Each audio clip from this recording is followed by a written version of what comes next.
आज हम आपको दुनिया की 3 ऐसी गलतियां के बारे में बताएंगे जिसकी कीमत उन्हें करोड़ों अरबों में चुकानी पड़ी थी। तो जानने के लिए वीडियो को आखिर तक देखें। कोमा से हुई करोड़ों की गलती। आज से कुछ साल पहले अमेरिका के मान राज्य में रहने वाले 5 ट्रक ड्राइवरों ने ओकहर्स्ट नाम की एक कंपनी पर केस कर दिया था। ओकहर्स्ट कंपनी मन की एक प्रसिद्ध डेयरी है जिसके लिए ये ट्रक ड्राइवर डिलीवरी का काम करते थे। इन 5 ट्रक ड्राइवरों ने 2014 में ओकहर्स्ट डेयरी के खिलाफ कोर्ट में एक अपील दर्ज की थी कि उन्हें अधिक समय यानी कि एक्स्ट्रा टाइम काम करने के पैसे नहीं दिए जाते। उस समय तो ये ड्राइवर इस केस को हार गए थे, लेकिन जब उन्होंने मार्च 2017 में फिर से कोर्ट में अपील की तो कोर्ट ने इस बार उन्हें सहयोग किया और कोर्ट ने ओकहर्स्ट डेयरी के मालिक को आदेश दिया कि इन 5 ट्रक ड्राइवरों के साथ अन्य 127 ड्राइवरों को $5 लाख दिए जाए। लेकिन ये ड्राइवर इस केस को अधिक समय पाने के बलबूते पर नहीं बल्कि एक कोमा के ऊपर जीते थे। इस कंपनी की नियम और कानून की किताब के अनुसार अगर आप इस तस्वीर में दिख रही इस लाइन को ध्यान से पढ़े तो आप लोगों को दिखेगा कि इस लाइन के अंत में लिखा हुआ है पैकिंग फॉर शिपमेंट और डिस्ट्रीब्यूशन ऑफ, जिसका मतलब होता है कि जो लोग डेयरी में पैकिंग और डिलीवरी का काम करते हैं उन्हें इस काम को अधिक समय तक करने का कोई भी खर्चा नहीं मिलेगा।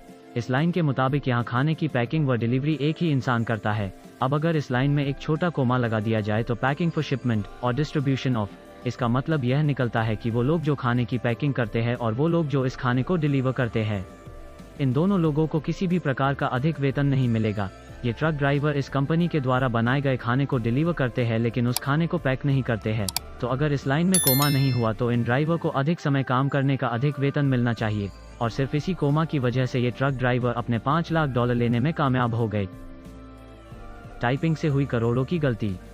साल 2006 में जापान के मिज़ुहो शेयर मार्केट में एक शेयर ब्रोकर ने जेसियोंग कंपनी के शेयर बेचे जिसके एक शेयर की कीमत 6,10,000 येन होनी चाहिए थी, लेकिन ब्रोकर की टाइपिंग में गलती के चलते उसने 6,10,000 शेयर महज 1 येन में बेच दी। इस नुकसान का खामियाजा कंपनी को उठाना पड़ा। उस कंपनी को उस समय के लगभग 14 अरब रुपए का नुकसान सहना पड़ा था। एंगल नापने में हुई करोड़ों की गलती। साल 2003 में जर्मनी और स्विट्जरलैंड ने मिलकर एक पुल बनाने का निर्णय लिया ताकि इन दोनों देशों में आने जाने वाली जनता का समय और पैसा बचाया जा सके। इस पुल को बनाने के लिए ये फैसला लिया गया कि दोनों देशों के इंजीनियर अपने अपने देशों से इसे बनाते हुए आएंगे और एक पॉइंट पर आकर इन दोनों पुल को आपस में जोड़ देंगे, लेकिन ऐसा नहीं हो पाया। इन दोनों देशों के इंजीनियर से बहुत बड़ी भूल हो गई थी। ये दोनों आपस में जोड़ने लायक नहीं थे क्योंकि इस पुल को बनाते समय दोनों देशों के इंजीनियर ने गलत एंगल से इस पुल को बनाना शुरू किया था। ऐसे ही इंटरेस्टिंग और इन्फॉर्मेटिव वीडियो देखने के लिए हमारे चैनल को सब्सक्राइब कर लीजिए।